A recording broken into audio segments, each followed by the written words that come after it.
Welcome back to Movie Recaps. Today I will show you a disaster movie from 2020, titled Greenland. Spoilers ahead. Watch out and take care. We see construction work being done on top of a massive building. Two men are talking about some delays. The one that's frustrated with the situation is the boss, John. Moments later, he's driving his car, listening to the radio about an interstellar comet that will fly by close to Earth. He arrives at a suburban neighborhood and walks up to a house, reluctant to go in. He enters a room where a woman is seen on a treadmill. That's Ally, his wife. They have an awkward conversation surrounding their child, Nathan, and his upcoming birthday party. The son arrives and is excited to see him. They go to his room and talk about a drawing he made of the coming comet, named Clark. As they're laying on the bed, it's revealed that the boy is a diabetic. They talk about John's separation from his mom. Later, the three of them are in a living room listening to the news about the comet. The interstellar body is moving fast toward Earth and is made up of many pieces of ice trailing behind it. That night, he's seen moving back in the house, taking a guest room. The next morning, the dad is listening to the news about the comet again. They're saying that pieces of the comet will fall on Earth, but that there's no reason to worry. While he's cleaning the grill for the upcoming party, Ally walks in and tells him that he needs to go to the store to pick up a few things. He takes his son with him, and while still at the parking lot, everyone is looking up at the sky. They see the comet approaching. Inside the store, as they are shopping, John gets a presidential alert on his phone and then an automated call. No one else in the store is getting the same alert. He is informed that him, along with his wife and his son, are chosen for emergency shelter relocation. The same alert is shown in the house TV, but Ally doesn't see it. John quickly leaves the store with his son. As they're driving home, he sees military vehicles and planes going the other way. When they arrive home, the people have already gathered for the party. John goes to talk to Ally in the kitchen and asks her if she got the same alert. She dismisses him, thinking it's just a test, but he tells her about the military he saw on the way, suspicious about what's happening with the comet.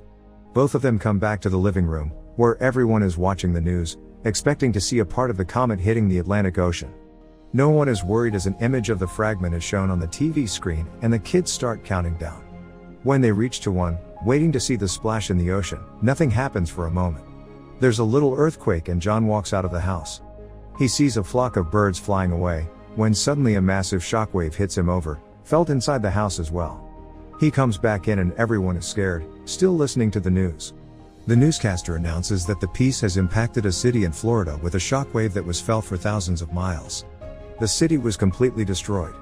As an orbital shot of the comet hitting is being shown on the news, the people wonder if more pieces will hit the planet.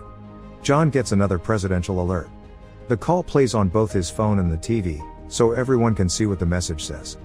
None of the others are getting the same message, which states that John can't take anyone else to the shelter, except his family. He gets a security code to enter the plane on his phone. The others leave in a panic. John and Ally are packing, worried if they'll have enough insulin for the boy. The child asks about his grandpa. Ally is preparing food and listening to the terrifying news, as John goes to get Nathan, who says that the sky is on fire. Pulling out of the driveway, they see that none of their friends got the same call. One of them tells the family that the news is reporting that a huge piece of the comet, called Planet Killer, will hit the Earth in 2 days.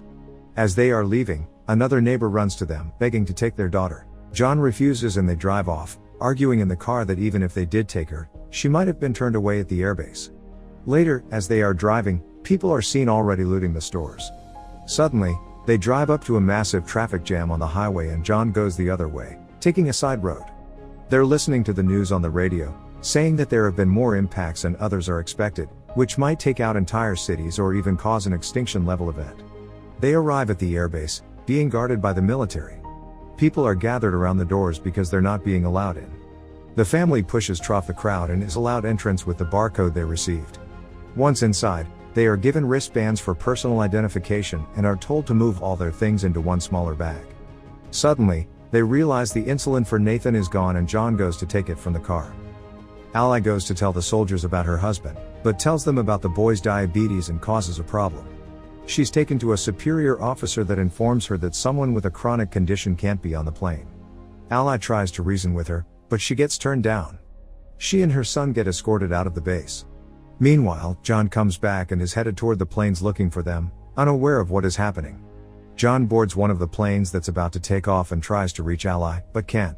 One of the passengers there sees the insulin and tells him about the rules regarding chronic illnesses.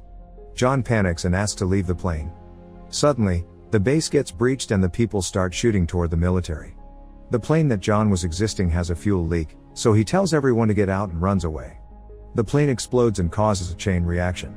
John finds out about his family being rejected, as the two of them are already back at the car. Nathan is already low on insulin. The chaos in front of the base continues, so John takes a while to get back at the car too. Once there, he finds a message from Ally that she's taking Nathan to her dad's place, so John goes after them. On the road there, Ally and the boy get to a pharmacy. She checks his blood sugar and they go to find insulin for him. Suddenly a gang walks inside and starts shooting, killing people all around.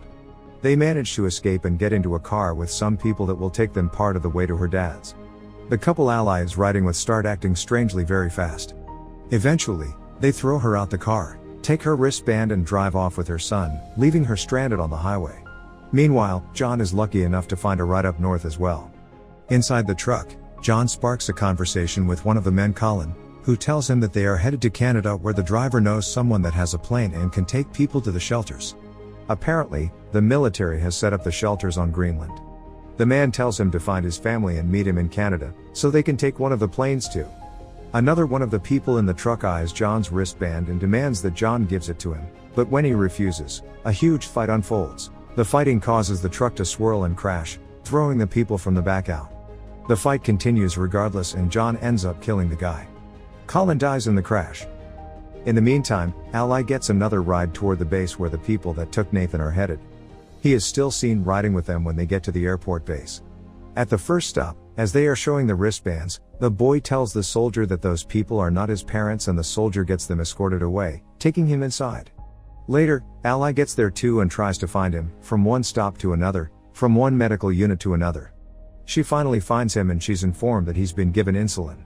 The nurse says she'll help Ally find a military transport to her father's city and that she will stock her with medicine for Nathan. John breaks into a house for some water and food. He checks the news immediately, only to see that the main impact is expected in just under 24 hours. He finds keys to the family's car and takes it, getting to Ally's dad fast. He finds him playing cards with his buddies, asking about his daughter. They decide to put their differences aside and work together to find her and Nathan. Meanwhile, the two of them arrive at a gas station and call the house. John and her father go to pick them up and the family is finally back together. All of them get back to the house and see that the information John got about the shelters was true. He convinces Ally that they should go to Canada and try their luck, so they prepare for the journey there. Unfortunately, they can't convince Ally's father to join them. Suddenly, a giant piece of the comet falls nearby, prompting them to go immediately. Ally's father gives John a gun and says his goodbyes, staying behind as they drive away. John and Ally reconnect during the drive, promising to stay together. They stop for a blockade along the road, when debris from the comet starts falling all around them. John drives out from the line of cars, but the fragments are falling everywhere. Ally gets in the back to cover Nathan, while John tries to find shelter. They stop near a bridge, where others hide as well, but John runs off to help a man out of a burning car. Later that night, they continue their journey and pass into Canada. While searching for the airport, they listen to the radio and discover that they don't have much more time until the biggest part of the comet hits Earth and destroys more than 75% of all living things. As they drive, they see one plane getting air and another almost taking off, so they chase after the second one. John stops the plane by driving right in front of it.